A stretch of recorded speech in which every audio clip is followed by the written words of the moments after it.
Hey, what's up, guys, and welcome back to another Real Madrid preview. This is the preview to Real Madrid against Mallorca. As no matter what the circumstances is, no matter what the situation is, we want to end off strong. And if we finish the season off winning every single game left, which is Mallorca at home, Sevilla away, Real Sociedad at home, we can finish the season off with at least 84 points, which isn't great considering last season we got 95 and we won the league by 10 points.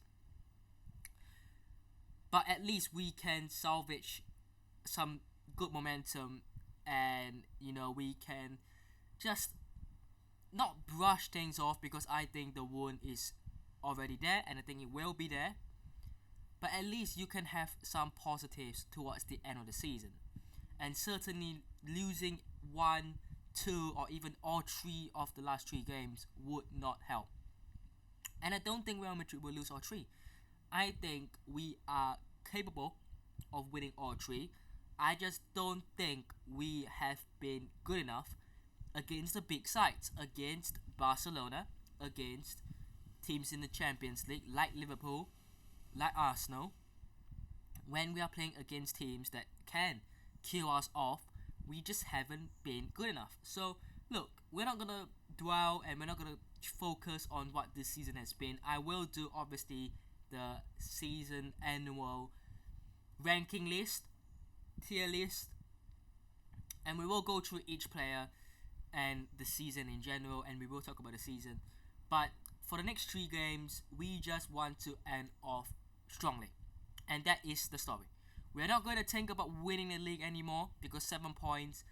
Barcelona, if they win, that is it. If they beat Espanyol, that is the title secured for them, no matter what Real Madrid do.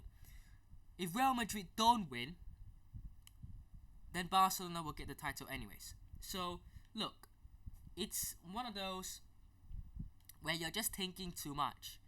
We didn't beat Barcelona. We needed to beat Barcelona, and even then it would have been difficult. But now I'm not gonna say impossible, because it's not impossible, but it's not gonna happen, just to put it blandly. And I think we need to wake up and move on from this. We cannot be, sort of just hoping for some extraordinary miracle from outside the universe. It's not gonna happen, guys.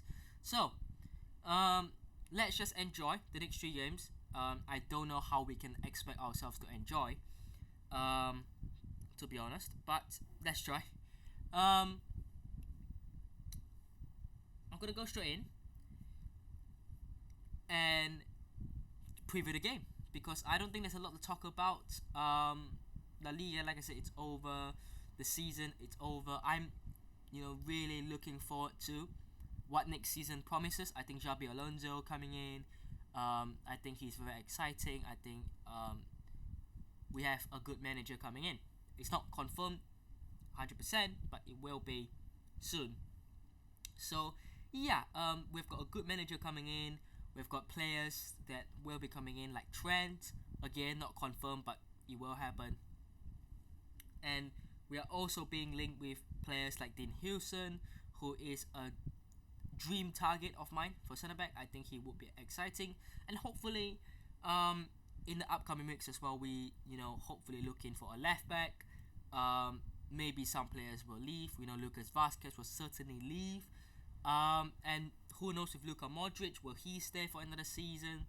We're not too sure about that yet. Will Rodrigo stay? That is a big talking point as well. Will Real Madrid do anything in the midfield? Because look, Xabi Alonso does technically only play with 2 midfielders, as we know, and he has got a couple of options: Fede Valverde, Ceballos, Camavinga, Tchouaméni. Bellingham, I think, will play further forward. So maybe we might look at another midfielder. I think, considering we've got a couple of injury-prone midfielders as well. that could be a place where we look at. And honestly, I don't think Real Madrid need a big revamp. I think we need a centre back, we need a left hand side wing back slash fullback, and we need another midfielder. And I think if we can get that sorted out, it should be a very dangerous team. There is still holes, and those are the missing pieces that we need. But let's talk about the game. Let's not get too distracted, right? Mallorca. They are doing very well. They are ninth at the moment. With 3 games to go, Europe is in hand. They are fighting with Rayo Vallecano for the Conference League, as well as Valencia and Osasuna, who are in and around that area. But Mallorca do have the upper hand, but they have got a tough run in. Obviously, they've got Real Madrid, but then they do have Getafe at home, which should be a win for them. And they do play Rayo Vallecano away, their rival, in 8th. So they will be looking at this game, and they will be looking at this team, Real Madrid, as a team that you can get at. And that is true, you can. So they can definitely win. And they, I think, will cause some problems if we are not careful.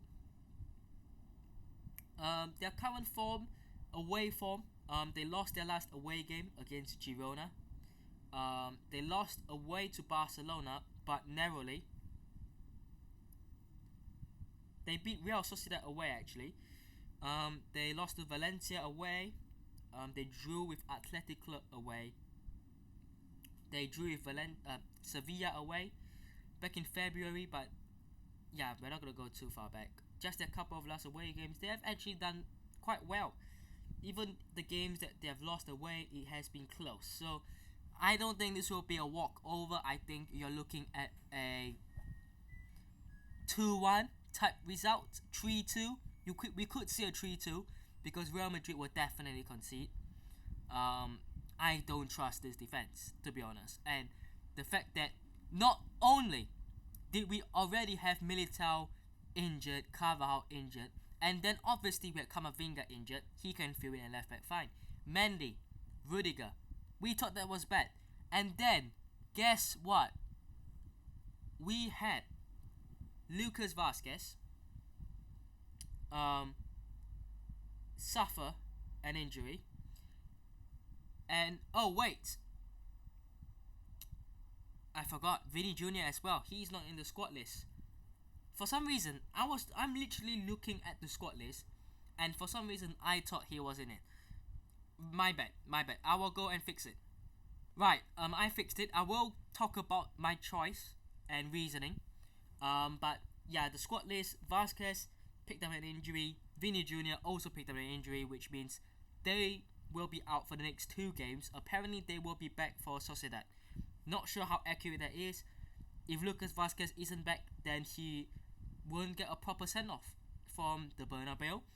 And his last Real Madrid game would be in a defeat against Barcelona. So hopefully we can organize a farewell for him on the pitch. That would be nice. But obviously, the injury list just gets bigger. And obviously, Alaba as well, by the way. So we have so many players out right now. It's not even funny. In the squad list, obviously the defense is shocking, but we have got a lot of academy players in there. We've got Yusuf, we've got Jacopo Ramon, David Jimenez, and Mario Rivas. We've got Chema Andres in the midfield. We've got Gonzalo, and we've got Victor Munoz in the attack. In terms of the academy players, and Sergio Mestre as well for the goalie. But yeah, overall it's looking very weak. No Traoré as well. I'm not sure if he picked up an injury, a knock, or he just rested. I presume he picked up a bit of a knock because I don't think you'll get rested at this time of the season, to be honest. But before we get into the team, Mallorca themselves have some very good players. Vidat Muriqi He's a player that seemingly always scores against Real Madrid.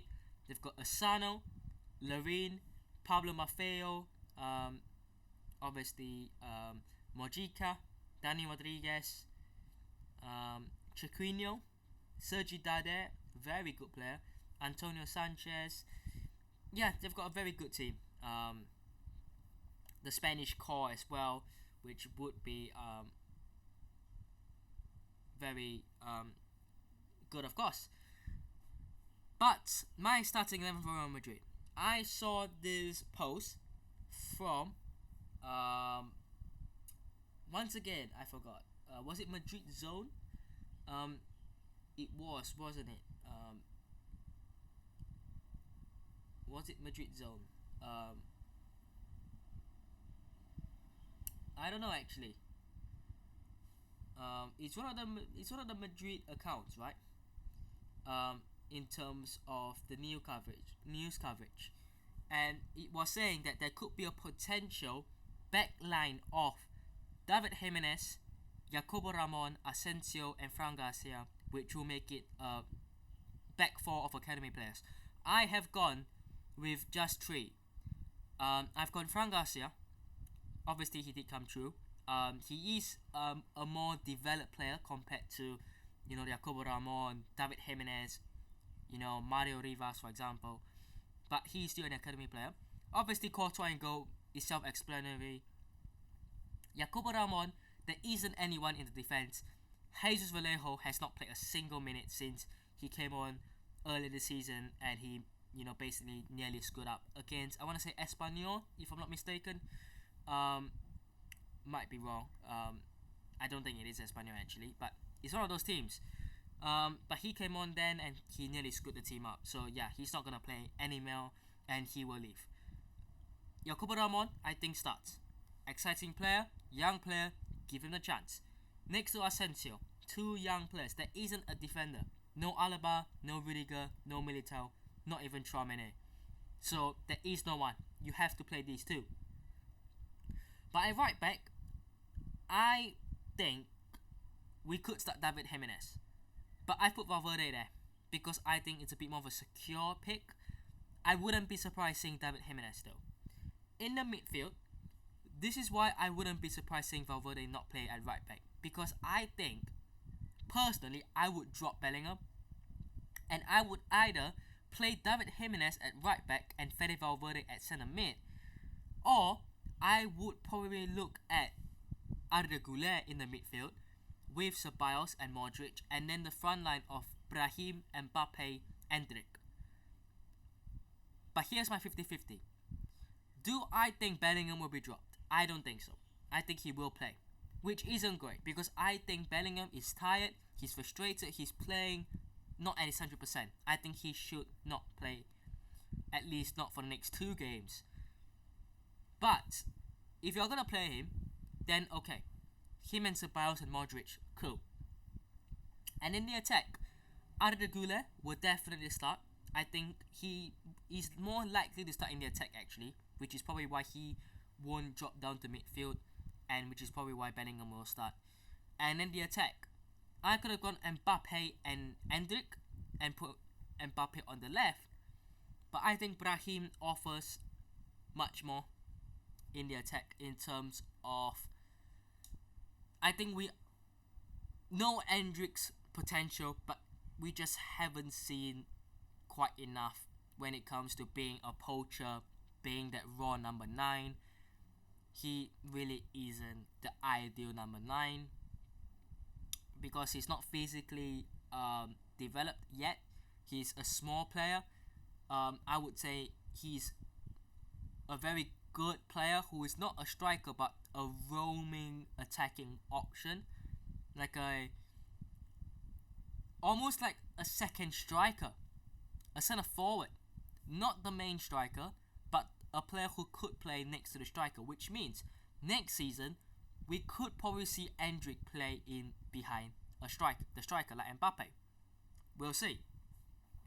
But if he's the main man, I'm just not sure, to be honest. He's got the pace, a bit of strength, but overall he just doesn't strike me as the kind of guy who is the main number 9, the big number 9. And Mbappe isn't big, but he has been prolific. He's 27 goals so far. He's currently now the leader of the Pichichi Trophy in La Liga. He leads Lewandowski by 2 goals. I think he will want to win that at least for himself. He's already broken the Real Madrid player debut season with the most amount of goals in all competitions. So he has already broken that. So I think if he wins the Pichichi, it will be good for him. So yeah, overall, he will be looking at that, and Brahim will be a good support player. Score prediction, like I said, I'm expecting a very narrow game. I think it could be a draw. Mallorca could win, but I'm gonna go Real Madrid 3, Mallorca 2. And we have seen a lot of 3-2s at the Bernabeu in recent times. It's not uncommon these days, but my takeaway from this is we could concede 2, we could concede 3. It doesn't matter. I want to see youth players play. I want to see Jacobo Ramon. If David Jimenez start, that's okay. If Chema Andres start, that's okay. If Victor Munoz come on, that's okay. We nurture these players and we give them opportunities and game time. So I would like to see that. So yeah, let me know what thoughts are down below. Let me know your predictions for this game. Hope you guys have enjoyed today's video. Hit the did, subscribe to the channel if you guys aren't already. And I did recently, I think today actually, drop a FC25 rebuild with Xabi Alonso. So go and check it out. I'll probably put it somewhere. And yeah, pish.